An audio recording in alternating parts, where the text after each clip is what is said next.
when you get married, you have to take financial responsibility for your spouse. You know, وَبِمَا أَنفَقُوا مِنْ أَمْوَالِهِمْ. I cannot ask my wife to pay the bills. I can't tell my wife to go. If you couldn't support her financially, then you shouldn't be in the, taking the nikah contract on and then saying, well, you have to pay your own. Or you go to a restaurant, you're like, well, I only ate 2 pieces of chicken. That means I'm paying $18.37. You ate 3 pieces of chicken. You pay $21.35. It's not gonna work. That's not taqwa wal arham. وَبِمَا أَنفَقُوا مِنْ أَمْوَالِهِمْ. You got to spend on the kids. You got to spend on you have to take care of your parents. And what happens sometimes in this taqwa is that because a lot of times men are in, by the way, men are not the only ones in this situation. Sometimes women are in a situation where they're earning all the income. That happens too. There are situations like that, and there are sometimes understandable situations like that, like the daughter of the old man in Madian, whose daughters were basically taking the animals out to graze, so they're the ones making the money in the house, right? That's in the Quran, in Surah Al-Qasas. So situations like that can happen. Or there was a married couple and the husband became disabled and the wife has to do work and she's supporting him financially. Khadija radiallahu ta'ala anha supported Rasulullah financially for a time. There are situations like that exist that are based on mutual understanding. That's different.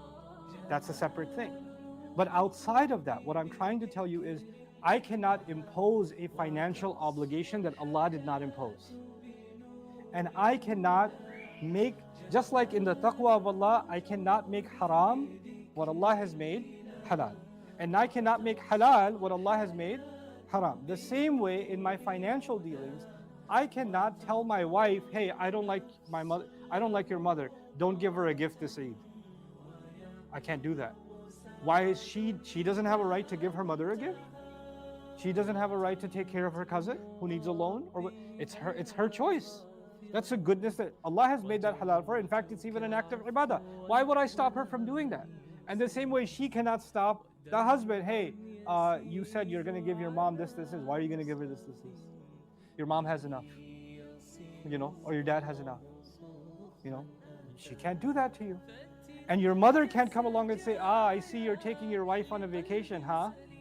Don't. Take me on a vacation. Right? Your wife has a right. She has a right. And your mom can't come and impose her judgments on how you're going to spend on your spouse or your children. So you're stuck in the middle. Everybody hates you because whoever you spend on, you make somebody else angry. Congratulations on being a man, right?